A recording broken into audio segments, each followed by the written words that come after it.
All right, let's talk about something we've all probably experienced, the quiet flex. You know those subtle power plays at work that hide behind a friendly smile. Today, we're going to decode them and, more importantly, figure out how you can handle them with total grace and strength. So, have you ever had that coworker who is just a little too helpful? The one who's always giving you advice you didn't ask for, or helpfully taking over parts of your project. It feels like they're mentoring you, but really, you just feel cornered. Well, that's not just you being sensitive. It's often a very real, very strategic power play. I love this quote from Thaddeus Mitchell because it just hits the nail on the head. It's not some loud, obvious takeover. It's this quiet, slow drift into your lane, into your territory. And because it's so subtle, it's incredibly tricky to call out. So what's really going on here? Are they just genuinely trying to be a team player? Or is this a calculated move? Let's peel back the layers and see what's underneath. See, this isn't just about being helpful. It's a strategy. It might not even be consciously malicious, but the goal is often about maintaining their own status and control. They're operating on this logic that if they make themselves indispensable to your work, they quietly get to hoard a little bit of power. Okay, so you do the right thing. You set a clear boundary. Maybe you clarify roles with your manager in an email. Problem solved, right? Well, not so fast. This is often where things take a turn into what we're calling the petty pivot. All of a sudden, their favorite strategy, over-involvement, is completely blocked. You've cut off their supply of control, so they have to send a new message. And that message starts with a very simple, very powerful premise. If I can't be central, Then I'll be absent. And bam, there's the switch. They go from being overly involved to giving you a strategic freeze-out. The morning greetings stop. The friendly courtesies just vanish. The whole point is to make you feel their absence, to make you second-guess setting that boundary in the first place. You know, understanding the psychology here is everything. This is their way of protecting their ego without having a big, direct fight. They're testing you to see if your new boundary is solid or if it'll wobble.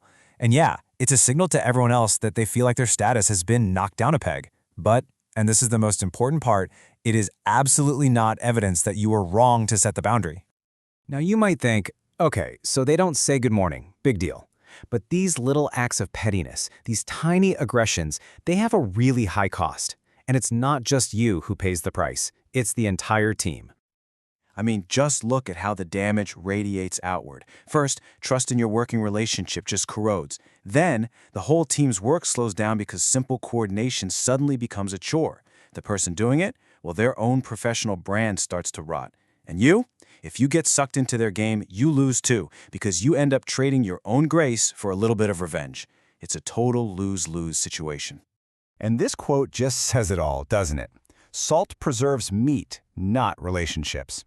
Being petty might feel good for a second, like you're protecting your pride, but in the long run, it just poisons the very connections you need to actually get things done.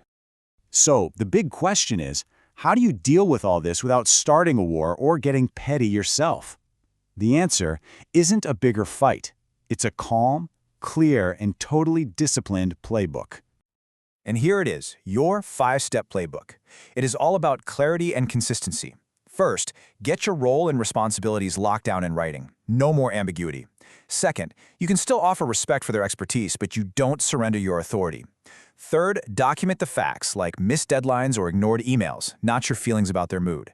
This is crucial. Stay consistent with your own professional courtesies. And finally, you only escalate to a manager if their behavior is putting the actual project at risk. Okay, let's get super practical. I've got some simple, neutral scripts you can literally steal. I love this idea of boring power. The beauty of these phrases is that they are so boring, so professional, they have zero emotional hooks for the other person to grab onto. They're designed to de-escalate, not to engage. So when they're overstepping, trying to make decisions for you, you can hit them with this. It's polite, it's firm, and it leaves absolutely no doubt about who owns the final call. No drama, just a statement of fact. The classic undermining tactic where they start working on their own version of your project. This script is your go-to. You're not accusing them of anything. You're just reframing it as an issue of efficiency. And who can argue with being more efficient? And what about when they give you the cold shoulder? Honestly, the best response is just to be relentlessly professional. A simple, consistent morning shows them that their little game isn't affecting your character or your mood one bit. You say it, then you get back to your work. And this really gets to the heart of what the quiet flex is all about. It's about winning by refusing to play their game. It's about developing this unflappable, calm strength that makes all their petty tactics completely powerless. Now, it's also a good moment to look in the mirror and ask ourselves, am I petty? Because let's be real, that impulse to hit back is human. We've all felt it. The key isn't pretending we're above it all. It's about recognizing that impulse and then consciously choosing a more effective and frankly more professional path. This slide really breaks down the difference between what they're chasing, control, and what you should be building, influence. Control is fragile. It's about chasing fingerprints and being loud. Influence, on the other hand, is quiet, it's earned, and it's about empowering the whole team, not just propping yourself up. It lasts so much longer. Here is a fantastic personal rule to live by at work. It's a great gut check. Before you send that snarky email or give someone the cold shoulder, just ask yourself, if winning this little battle costs me my grace, is it worth it? The answer is almost always no. It's just too expensive. So the quiet flex in a nutshell is this. Just keep doing excellent work. Keep your manners, always. Keep your receipts, document the facts. And just be unflappable. When you don't react to the freeze-out, it loses all its power. It doesn't become a weapon anymore. It just becomes an awkward silence that's on them, not you.